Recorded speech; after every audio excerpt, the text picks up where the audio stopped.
5 января. Доели последний тазик оливье. Хозяйка заперлась в тайной комнате. А я ведь говорил, что салат нужно в холодильник ставить. 6 января.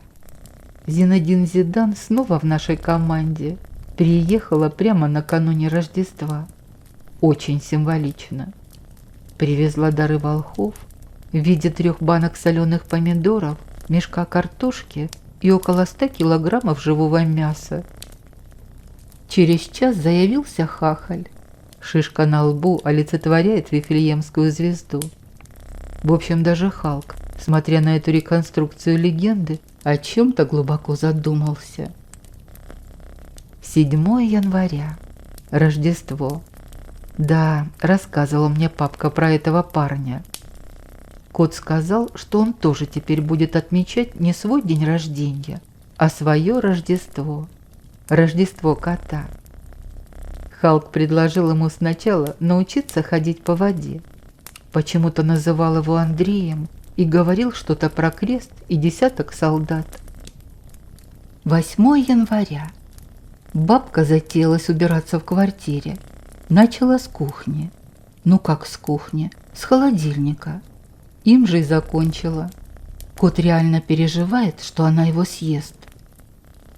9 января. Скучно. Играли с котом в города. Кот сказал, что не понял правила и пошел есть кактус. Вот все-таки не компанейский он какой-то. 10 января. Остановил часы. Пускай отдохнут. Выходные же. 11 января. Бабка случайно наступила на Халка. Мы с котом даже увидели, как душа немножко из него вылезла, а потом залезла обратно. Халк прокомментировал это, процитировав одну из песен группы «Ленинград». Я таких слов даже не слышал еще. 12 января. Приходила подружка хозяйки. Кот, оказывается, подкаблучник. Все, сегодня я чертовски краток и невероятно справедлив. 13 января. Готовимся к старому Новому году. Будем есть свежее пропавшее оливье и молча петь веселые грустные песни. Ну а что, как праздник назовешь, так его и отметишь. 14 января. Опять этот поп приперся. Незаметно сунул мне шоколадку. Ну ладно, так пойдет, пущай повоняет. Когда уходил, шепнул ему, чтобы в следующий раз добавил в кадило немножко корицы и жасмина. Так оно поприятней будет. 15 января. Ночью споткнулся и случайно упал на бабку. Та открыла глаза, сказала «не сегодня» и снова задрыхла. Честно говоря, я в недоумении. 16 января. Хороший день. Дал хахалю пенделя. Сегодня я зол, хитер и чертовски коварен. Теперь его очередь быть в недоумении. 17 января. Хозяйка решила сесть на диету. Сидит на кухне, жрет колбасу и говорит о диете. Докторскую, ночью. В ее понимании сидеть на диете и говорить о диете – это одно и то же. 18 января. Приходили из ЖЭКа. Открыл дверь, сказал, что никого нет дома. Первый раз видел, как за минуту состаривается человек. Ушли, наверное, в пенсионный. 19 января. Кот вспомнил, что забыл отдать мне новогодний подарок. Принес кусочек поролона из дивана. Сказал, что обгрыз его в форме сердца. Оказывается, иногда изображать радость очень сложно. 20 января. Как объяснить бабке, что кроме 1 и 2 есть еще другие каналы? И что «Малахов плюс» не самая интересная передача? Теперь я все знаю об уринотерапии. Но зачем мне эта информация? 21 января. Бесконечно можно смотреть на три вещи. Заметил, что кот может бесконечно смотреть на все, что угодно, пока не заснет. 22 января. Снова приходили из ЖЭКа. Дверь открыла бабка. Люди перекрестились и молча ушли. Спросил у кота, похожи ли мы с ней. Тот долго смотрел и уснул. Так это да или нет? 23 января. Всю ночь расчесывал хозяйке волосы. Послезавтра свадьба. Эх, хозяюшка ты моя хозяюшка. 25 января. 6:00. Кот всю ночь ворочался и пинал меня своими лапами. Под утро встал и сказал, что свадьбы не будет. Говорит, что он передумал. На мою просьбу аргументировать ответил, что он в гробу всех видал. Может, приснилось что? 6:10. Проснулась хозяйка. Неудивительно. На бабкин храп пришел дух того самого покойного дедушки. Спросил, как пройти в здание суда. Сказал ему, что еще рано, и отправил спать дальше. Его еще на свадьбе не хватало. 7:00. Пришли подружки хозяйки. Если бы они лучше умели скрывать свою зависть, то ни на кого бы шкаф и не упал. 8:00. Кот сказал, что не женится раньше 30. Не буду его расстраивать. Хотя дело не хитрое. Как говорится, были бы шарундулы. 9:00. Приперся женишок. Если бы он не был таким шустрым, шкаф упал бы на него, а не на Зинаиду Захаровну. Впрочем, кажется, она этого и не заметила. 9:50. Решил, что в ЗАГС с ними не поеду. Вечером пойду сразу в харчевню. Халка забрали с собой, несмотря на его молчаливый протест. Молчаливый и слегка обреченный. 10:20. Голуби доставили сообщение от Халка. Скучно ТЧК. Как настроить ММС?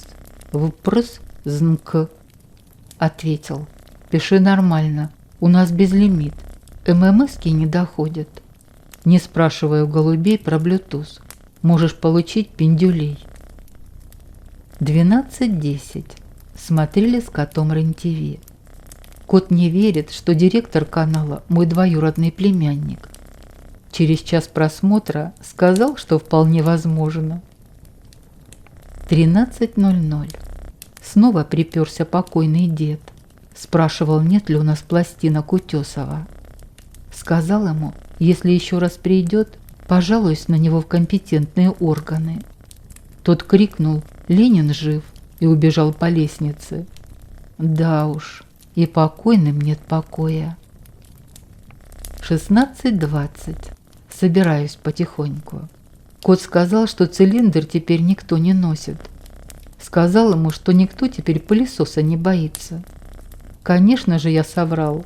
Сам кирпичи откладываю, когда хозяйка его заводит. 18:30. Еле нашел харчевню. Оказывается, голуби не поддерживают GPS. Халк сказал, что мне очень идет цилиндр.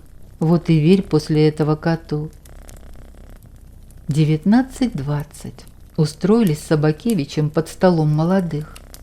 Какой-то дурень хотел стырить у хозяйки туфлю. Сказал ему, что мест нет. Тот извинился, зачем-то сказал, что это не он убил Ахмеда, и ушел со свадьбы. Выпили с Халком за Ахмеда. 20:05. Кот прислал сообщение. К моей заднице прилипла какая-то длинная фигня. Что делать? Ответил. Не тупи, это хвост. В ответ прислал мне смайлик. Когда кот дурачок, даже перед голубями неудобно. 21:00. Выпили за молодых, но хахалю шнурки все равно развязали. А мало ли, а вдруг? 22:10. Зинаида Захаровна в лучших своих традициях, подскользнувшись на пробке от шампанского, шлепнулась головой прямо в свадебный торт. Единогласно признали с Халком, что стабильность – признак мастерства, и что Зидан все еще тот, а точнее, все еще торт. 22:50. Украли таки невесту. Ну что ж, теперь свои айфоны ищите. Джигиты, блин, у нас раньше таких традиций не было.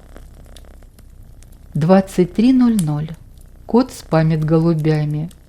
Прислал сообщение. Лоток не чищен, где можно пустить торпеду. Ответил ему, что пуск запрещен. Ждите дальнейших указаний. 23:00. Ну ничего себе, мы переезжаем в новый дом. Ура! Хахаль сейчас всем сказал. Наконец-то! Я же домовой, а не квартирный. Радуемся с Халком. Заметил, что Халку с трудом дается радость и другие эмоции. Все время приговаривает. Ох, радость-то какая! Как бы не сдохнуть! Смотрю на него и думаю, а ведь действительно может. 26 января. 00:50. Вернулись домой с бабкой и Собакевичем. Кот обиделся на нас за то, что не принесли ему торта. Сказал ему, чтобы посмотрел у Зидана за ухом. Не стал на это смотреть. Кот сказал, что торт кислит. 1:10. Все, ложусь спать. Если этот трактор не перестанет храпеть, я ударю ее толковым словарем. Открою на странице со словом «экзорцизм» и ударю, клянусь. 2 февраля. Переезд опишу, процитировав слова Халка. Не только лишь все могут переехать в дом, точнее не каждый может это. Ай, по голове-то нафига. Кота пустили первым. От осознания своей важности тот, забыв про все моральные устои, пометил первый же угол. Убежать не успел, забуксовал по ламинату. В целом дом неплохой, двухэтажный, рядом лес и речка, спокойный и тихий район. Кухня-гостиная 22 квадратных метра, 2 санузла, соседи славянской внешности. Иногда ловлю себя на мысли, что я мог бы стать неплохим риэлтором. 3 февраля. Весь вечер залипали с Халком возле камина и рассуждали о судьбах мира. Очень сложно поддерживать с ним беседу, так как после слов секуляризация и метапсихоз я иногда выхожу в астрал. Пойду-ка лучше с котом попялюсь на мух. 4 февраля. Кот заблудился в доме. Нашел его на чердаке по крикам «Я твой дом, труба, шатал!» и планировка фигня. 5 февраля. Посмотрели мультик «Кентервильское привидение». Халк сказал, что аналогия налицо, и сюжетная линия сопоставима с определенными событиями, имеющими место в отдельно взятом социуме. В общем, я снова вышел в астрал. Встретил там Вассермана. 6 февраля. Кот надул в прихожей и сказал, что будет там дуть каждую ночь, пока не расцветет засохшее миндальное дерево. Думаю, когда хозяйка это увидит, кот пересмотрит свои взгляды на ботанику и реинкарнацию. 7 февраля. Сказал коту, что спать лучше всего на поглаженных черных вещах, например, на рубашке Хахаля. Говорит, что действительно удобнее. Даже Халк разочарован его наивностью. 8 февраля. В связи с последними событиями решили провести голосование по выбору нового имени Хахаля. Голосование было тайным. Получили 3 предложения. Хозяин, утырок, и никто не видел мою коробочку из-под киндера. Сошлись на том, что как Хахаля не назови, он Хахалем и останется. 9 февраля. Ночью спросил у хозяйки, не знает ли она, как на котле регулируется температура отопления. Та хотела выбежать из комнаты, но с перепугу выбежала в стену. Кот сказал, что я затупил. Согласен, там же регулятор есть. 11 февраля. Посмотрели «Хроники Нарнии». Кот впечатлен. Весь день сидит в шкафу, что-то бормочет и простукивает стенки. 12 февраля. Вот так сидишь иногда, скучаешь. Ну как скучаешь? Просто в тоску впадаешь. От погоды, от зимы, которая никак не закончится. А тут хахаль как подскользнется на лестнице, да как посчитает задницей все ступеньки. Вот сидишь так, смотришь на него. Ну как смотришь? Валяешься на полу от хохота, не в силах подняться. А настроение-то и улучшилось. Халк говорит что-то о плагиате и о каком-то Гришковце. Не знаю, о чем это он. И вообще, я домовой, мне можно. 14 февраля. Хахаль с хозяйкой ушли в ресторан. Кот притащил Валентинку с подписью «Любимой нечисти от царя зверей». Спросил у него, а где сам царь-то? Теперь не разговаривает со мной. А с чего это я нечисть? 17 февраля. Долгим зимним вечером прокалывали хахалю летнюю резину. Вот такой вот парадокс. А потому что кладовка не место для хлама. Это наш с котом штаб. 18 февраля. Разгадывали сканворды. Дерево семейства сосновых, 3 буквы. Халк предположил, что это определенно то самое дерево, которое использовал в сюжете одного из своих романов один из... В общем, я его не дослушал. Кот же сказал, что это... Короче, нужно взяться за его воспитание.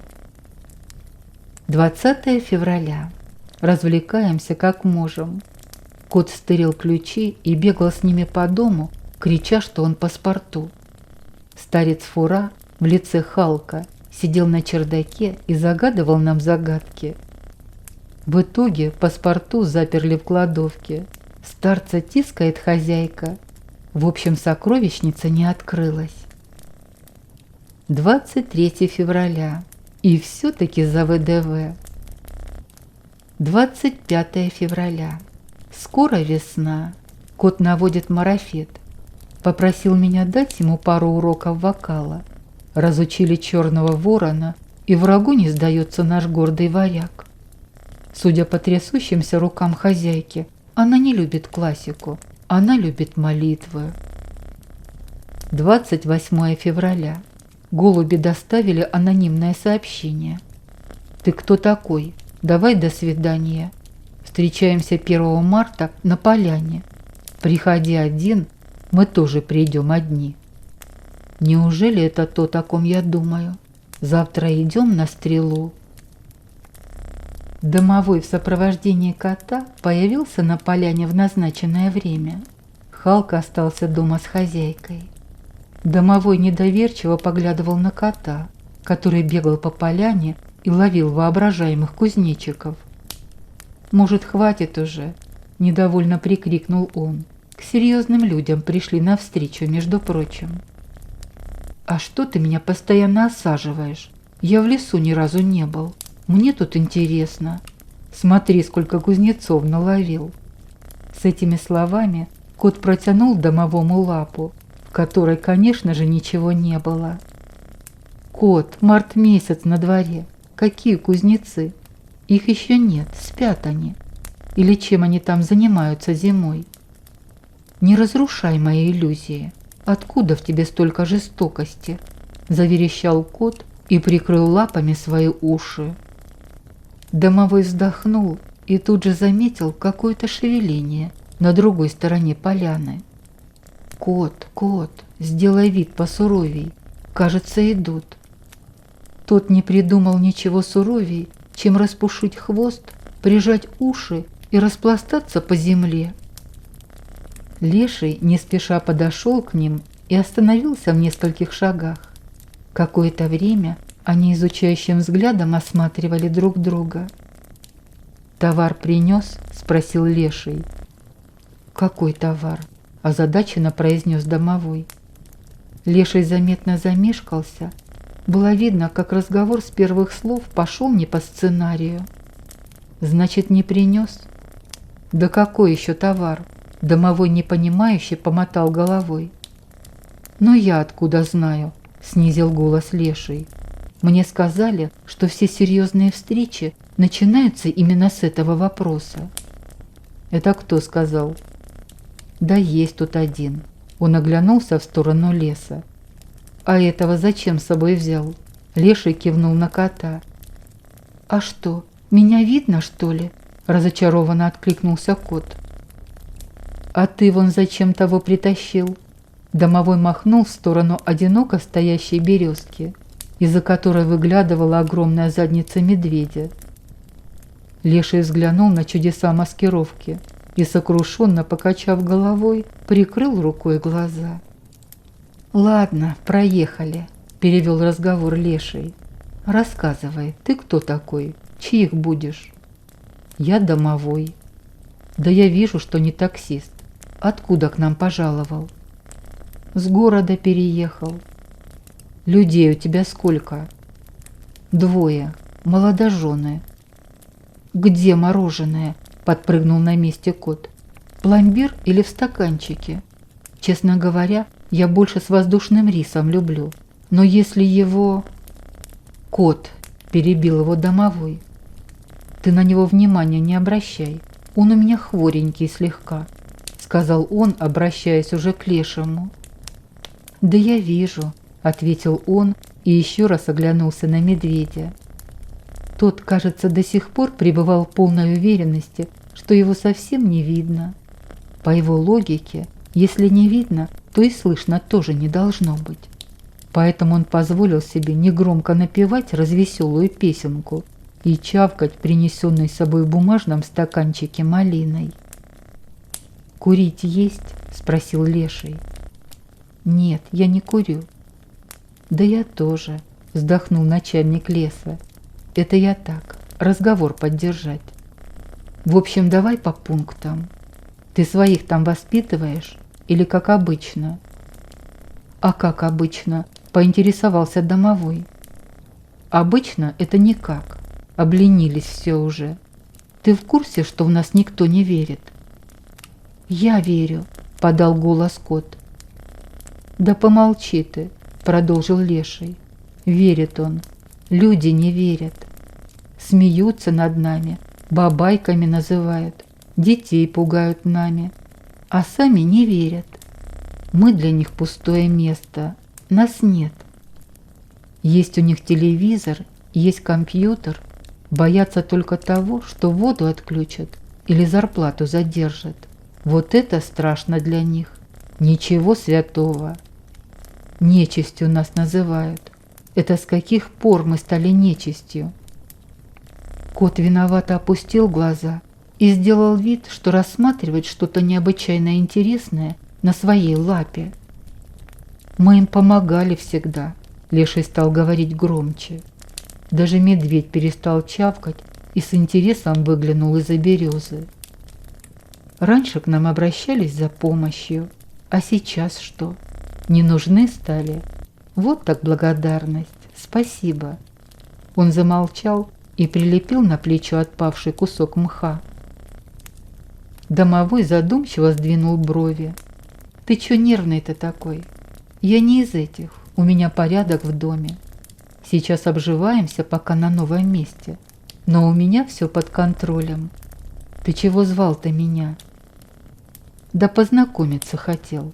Мы тут с Водяным рулим. Вон там речка». Он махнул рукой за спину. «Он не пришел. С бобрами плотину ремонтирует. В следующий раз познакомишься. Я вижу, ты парень нормальный, будем дружить». «Взаимно», – домовой пожал протянутую руку. «Давай тогда сразу договоримся обо всем. Мои вас тревожить не будут. Лесник тут есть один, Кузьмичом звать. Нормальный мужик, правда бухает, но я ему не хозяин, с ним сам разруливай. С зайцем по возможности поменьше общайся. Слышишь, кот, Это я тебе говорю. Кот кивнул и продолжил намывать свою морду. Остальные, в принципе, все адекватные. Проблем не будет. У тебя кто?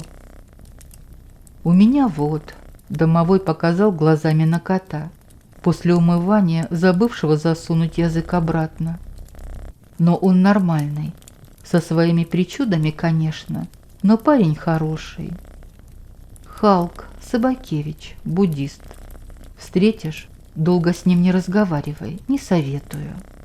Но тоже наш паренек неплохой.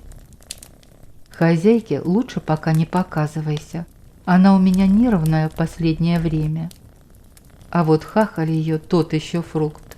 Его не жалко. Как-то так. Ну договорились. Леший хлопнул домового по плечу. Все, побежал. Дел не проворот. Давай, удачи тебе. Увидимся. Леший. А вон тот тоже из твоих? Домовой кивнул на невысокое дерево. Это Чешир. Он тут вроде как местный летописец. Особо ни с кем не общается, зато постоянно рот до ушей, хоть завязочки пришей. Мы его не трогаем. Ну понятно. Ладно, пока, увидимся. Выдержка из дневника домового. 1 марта. Ходили навстречу, пообщались с Лешим. Хороший парень. Правда, мхом порос, как чушка какая-то. Кот притащил из леса какую-то деревяшку. Говорит, что это волшебная палочка. И если он захочет, то всех превратит в жаб, а хахаля в фикус. Халк сказал, что в прошлом воплощении он уже был жабой. Просит обратить его в утконоса. Час от часу не легче. Пойду в дымоходе посижу. 1 марта. Выдержка из дневника Лешего. Сходили, познакомились. Медведь испортил всю малину. Во всех смыслах. Секьюрити, блин, туды его в калошу. Кот у домовика вообще не в себе, по-моему. А в общем нормальные пацаны.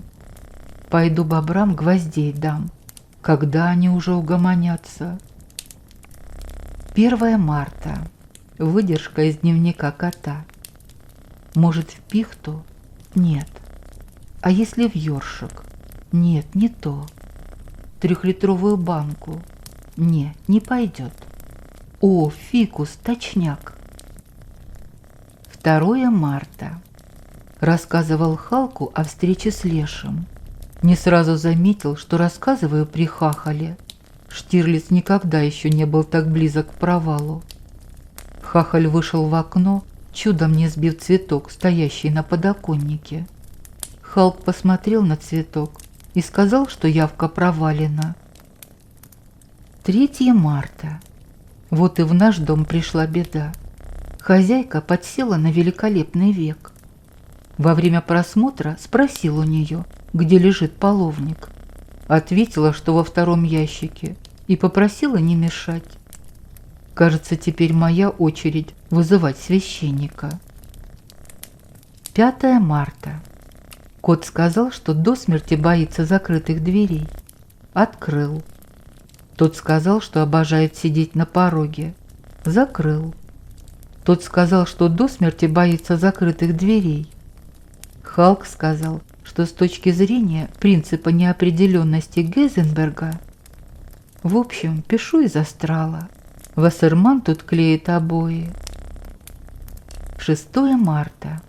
Приходил заяц. Сказал, что Леший попросил сухариков и попить. Передал, конечно, но что-то мне подсказывает, что где-то меня надурили. 7 марта. Хахаль предложил хозяйке сделать селфи. На всякий случай вышли с котом из комнаты, а то мало ли что. 8 марта. Международный женский день. Хахаль подарил хозяйке перфоратор. В принципе, предсказуемо, потому что на 23 февраля он получил в подарок сертификат в Летуаль на 1000 рублей. 10 марта. Приходили из горсовета. Один из электриков что-то лепетал про сумрак, регистрацию и светил меня фонариком. Отстал только тогда, когда Халк сказал ему, что здесь все свои. Он не перестает меня удивлять своими связями. 11 марта. Смотрели «Хатико».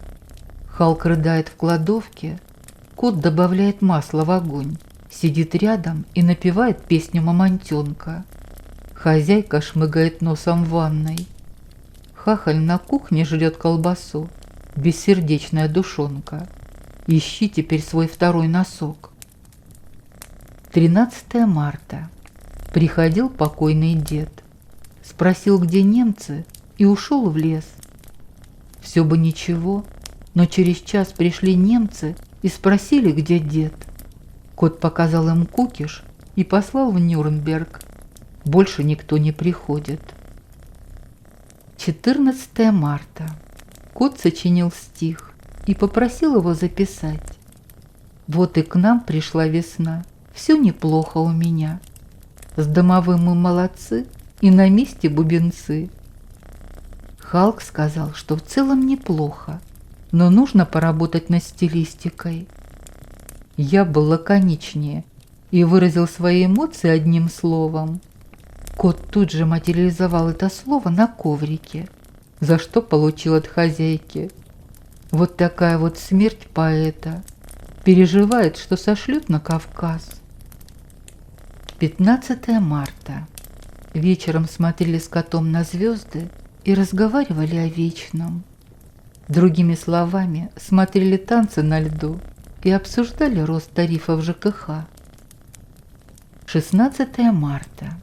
Хахаль в кои-то веки решил поиграть с котом. Кот был не в настроении и расписал своими когтями его руку под хохлому. Правильно, гжель нынче не в тренде. 18 марта. Играли в прятки. Халк сказал что-то на индийском и куда-то исчез. Нашел его в Австралии. Кстати, Вассерман уже натянул потолки. 19 марта. Хозяйка купала кота. Вот так вот, не зная об этом, кот отметил день подводника. Теперь наш ихтиандр сидит возле камина и пьет за тех, кто в море. Хозяйка чистит гальюн капитана Немо. Халка тоже отмыли. Тот сказал, что еще чуть-чуть, и он бы отдал концы. 21 марта. Вернулся покойный дед из леса. Спросил, где тут можно припарковать танк. Сказал ему, что у соседей можно. Следом пришли немцы и спросили, как вступить в партию. Кажется, они все-таки встретили зайца. 23 марта. Спорили с Халком о теории Дарвина. С людьми все понятно, они произошли от обезьян. И Хахаль этому ярчайший пример. Со мной тоже все ясно. Домовые произошли от пещерных. А вот откуда появились коты – это вопрос. Спросили у кота. Тот сказал, что его нашли в капусте. Судя по всему, так оно и было. 24 марта. Приходил Кузьмич.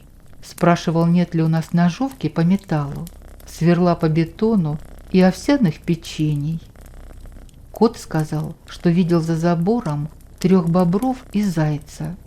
Что-то мне подсказывает, что эти события как-то связаны между собой. 25 марта. Халк принял обет молчания. В обед случайно упал в подвал. Кричал оттуда что-то про карму, чью-то мать и руки Хахаля, которые растут совсем даже не из плеч. В общем, обед закончился в обед. 27 марта. Отмечали День внутренних войск. Кот сказал, что отмечать не будет, так как только недавно избавился от своих внутренних войск. Но все же выпил за хозяйку, которая дала ему таблетку. 30 марта. Послезавтра 1 апреля. Пойду готовиться. Этот день запомнят все. 1 апреля, 5:45.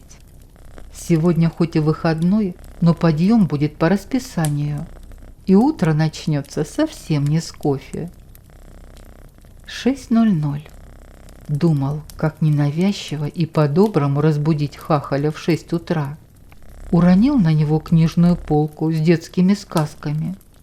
По-моему, все условия соблюдены. Ненавязчиво, хочешь просыпайся, хочешь нет.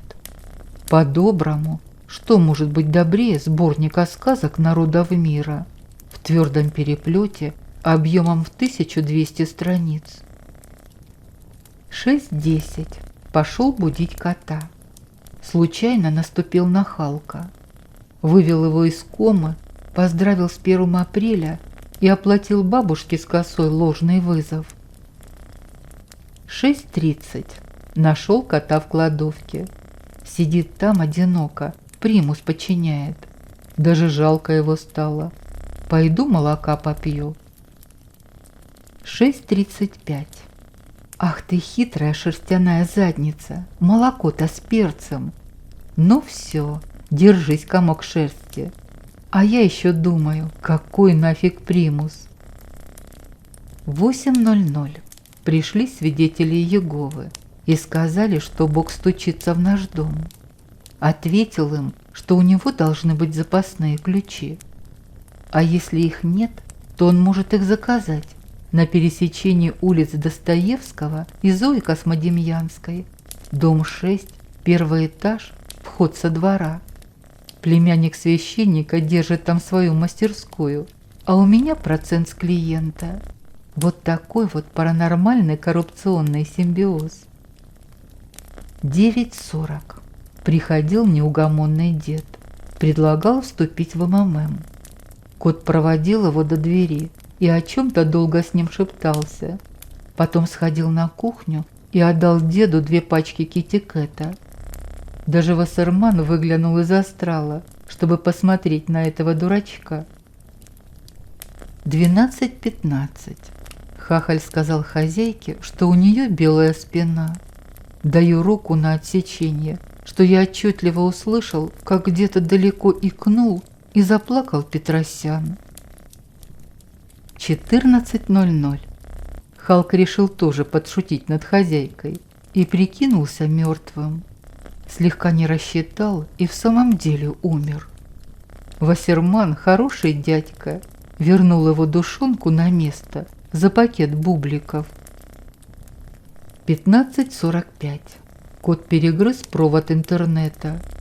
Хахаль сразу починил кран, вкрутил перегоревшую лампочку и прибил вешалку. Не очень поняли, где тут связь, но кот сказал, что если он не почистит его лоток, то он перегрызет ему горло. Это он так шутит, 1 апреля же. 16:05. А нет, не шутит. Смотрим, как Хахаль весь в зеленке убирается в кошачьем ядерном отстойнике. Шрек Хахалевич Курчатов за работой. 18:30. Кот вспомнил о том, что скоро Пасха. Сказал, что в этом году не будет красить яйца. Хотел спросить, но Халк посоветовал не уточнять, так как двоякое восприятие реальности иногда приводит к когнитивному диссонансу. Здравствуйте, Анатолий Вассерман. 19:40. Разлил масло на лестнице. Организовал прием ставок на количество пересчитанных задницей Хахаля ступенек. Халк почему-то называет меня Аннушкой. 19:50. Хотел сходить в кладовку и забыл про масло. На 5-й ступеньке торчит гвоздь, а из 8-й торчат занозы, а кот козел. Вот такое вот происхождение видов. А потому что нефиг ржать. 21:30. Смотрели прогноз погоды. Мне это не интересно. Просто Леший попросил узнать, какая погода в Темрюке. Зачем ему это? 22:00. Приходил Кузьмич. Спрашивал, нет ли у нас курвиметра. Хахаль попросил его не выражаться в его доме, особенно по-польски. Дал ему линейку. Я ничего не понял. Наверное, я гуманитарий. 22:40. Нашел русско-английский словарь. Оказывается, домовой в переводе на английский будет коричневый. Наверное, их домовые тоже научились мыться только в 17 веке. На всякий случай вырвал листок из словаря. А то коту только покажи. 23:10. Хозяйка сказала, что завтра в гости приезжает мама. Наконец-то! Зинедин, мы ждем тебя, мы любим тебя, мы верим в тебя, мы прячем еду от тебя.